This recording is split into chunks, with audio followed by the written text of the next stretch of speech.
তো গাইস আজকে গেতেছি আমি ধুপরি। তো ধুপরি কিন্তু ফুলবাড়ি দিয়া ব্রিজের তলতে যাওয়া যায়। যারা জানেন না, আঙ্গুর সাউথ সালমারা মাইনকাছার ডিস্ট্রিক্টের মানুষ, হাটসিংবাড়ির মানুষ, সবাইরে কইতেছি ধুপরি আপনি যে কোনো টাইমে যা হারবেন ফুলবাড়ি দিয়া ব্রিজের তলতে রাস্তা আছে। জাস্ট খালি আপনি দুইটা নৌকা পার হবেন। একটা নৌকা হলো আপনার ফুলবাড়ি থেকে প্রায় 3 কিলোমিটার 4 কিলোমিটার থাকে এই নৌকাটা টাইম লাগবে প্রায় 20 থেকে 15 মিনিট। আরেকটা নৌকা আছে, টাইম লাগবে 2 মিনিট। ধুপরি যে চেকপোস্ট আছে, লঞ্চ টঞ্চ নাও যে চেক করে, আপনি যখন লঞ্চ দিয়ে ধুপরি যাবেন, তো ওই চেকপোস্টের মধ্যে একটা নৌকা আছে। ওই নৌকাটা 2 মিনিট টাইম লাগবে। তারপরে আপনি নিয়ে যাব ধুপরির ব্রিজের ওই মাথায়, মানে ধুপরি ব্রিজের ওই মাথায় যে কলেজ রোড আছে, বিএন কলেজ রোড, ওই কলেজ রোডের ওই জায়গায়।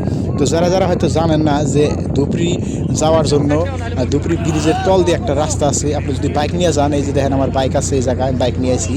তো যদি আপনারা বাইক নিয়ে যান তাহলে আপনাদের সুবিধা হবো, মানে 1 ঘন্টার ভিতরে আপনারা ফুলবাড়ি থেকে ধুপরি পাইবেন একদম। আপনি যদি কোন ধুপরি যাবো তাহলে ধুপরি যা হারবেন, আর আপনি যদি কোন যে আমি ধুপরি যাবো না, আমি ডাইরেক্ট ব্রিজের ওই মাথায় যাবো, ওই মাথায় যে একদম ব্রিজের মুর্দা ঘুরবার যাবো, গরিপুর যাবো, তাও যা হারবেন। আর আপনি যদি কোন যে আমি কুচবিহার যাবো তাহলে আপনার জন্য আরও সুবিধা হবো।